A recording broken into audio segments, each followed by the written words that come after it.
What's cracking, guys? Omar Esoff here with a cool video on nutrition. We're getting it on with nutrition. Okay, we're going to talk about adaptive metabolisms. We're going to talk about how to truly calculate how many calories you need, whether it be to bulk or to lose weight. Before we get into that, a reminder, that cool announcement, we're doing that free online squat seminar. It's the final countdown. You got one more chance to sign up for it. It happens tomorrow, that Saturday, March 19th at 4 p.m. Eastern Standard Time. This is the only time myself and Greg Knuckles is going to do this as part of the lifting license, which is paid. We're making this free for you guys. If you want to see the best squat video on the interwebs and ask us questions, go ahead, try and grill us. I dare you. Tomorrow, sign up at howtosquat.tv.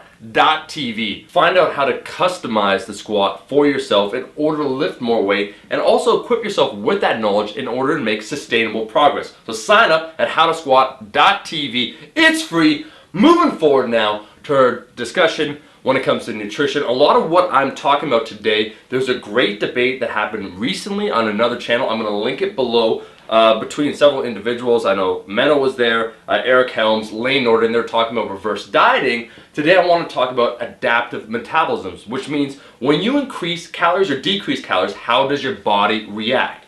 You see, it's kind of simple, or we simplify the way we think about these things. You know, a lot of people put out calorie calculators, like how much calories do you need to consume in order to build muscle or lose weight. And I have some of those myself. I have free ones. I'm going to link those in the description. You can use those as good general guidelines, but everybody is unique, and this is more of an intermediate topic. Here's what I mean.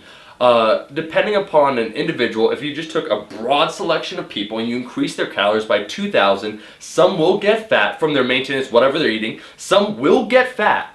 But others, their metabolism will adapt to that increased amount of calories. In other words, there's a high individual variability when it comes to your metabolism, how much it adapts. And we call that adaptive thermogenesis.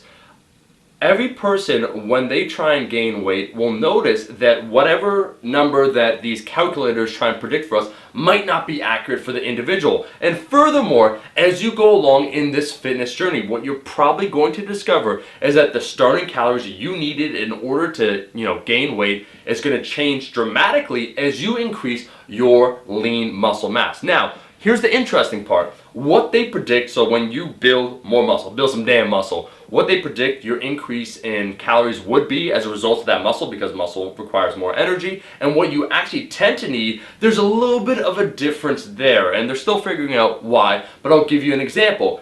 Myself, when I first started lifting, I was about 140 pounds. Okay, in order to gain weight, I can eat in the low 2,000 calories. I think I was eating 2,200 calories, and I was gaining weight. Now, for myself, fast forward several years later, if I was to eat that amount of calories, I'd be losing weight. There's a certain amount predicted by that increase in lean muscle mass, but there's also, just through that lean, prolonged bulk that I did, I'm able to handle more calories, and that's that adaptive metabolism. And it works both ways. Here's something that's very interesting too that people don't talk about, right? So let's say, once again, you use one of those calculators that predicts for you, it spews out a number based upon your age, your activity level, a bunch of variables, how many calories you should consume. Well, it could be wrong both ways. So not only might you have a faster metabolism than what it predicted, when it comes time to lose weight, you might have to eat fewer calories than what you think. There's a great example that Menno gave for himself, that in order for him to get stage lean or like photo shoot ready, he needs to consume 2,000 calories, lower than what would be predicted for him. However, in order for him to get out of that maintenance mode and actually build some muscle, he needs to consume 4,000 calories. That's a huge variability right there when it comes to how many calories he needs to consume. Here are the big takeaways when it comes to this discussion. It's simple.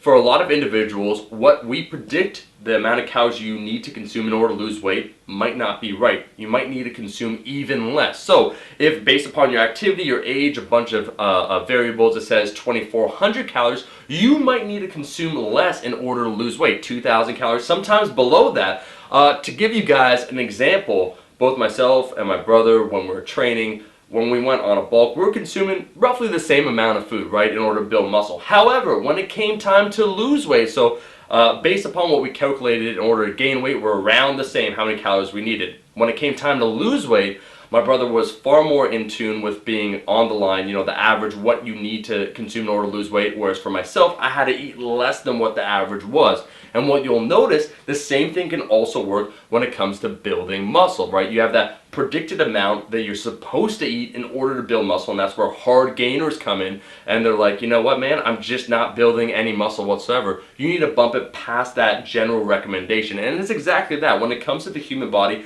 there's, a standard deviation. We have that bell curve where most people are going to fit in a certain category, but over time, as your body changes, right, as you build muscle, as you're in that prolonged lean bulk, what you can consume and get away with, what you can consume and build muscle is going to be different with time. And I know some of you guys are probably thinking, man, that's not fair. So you're telling me right now that some people, if you're at maintenance right now and you increase their calories by 2,000, that they wouldn't get any more fat. Their metabolism would adapt. Whereas other individuals, unfortunately, they would just get fat. And the answer is yes.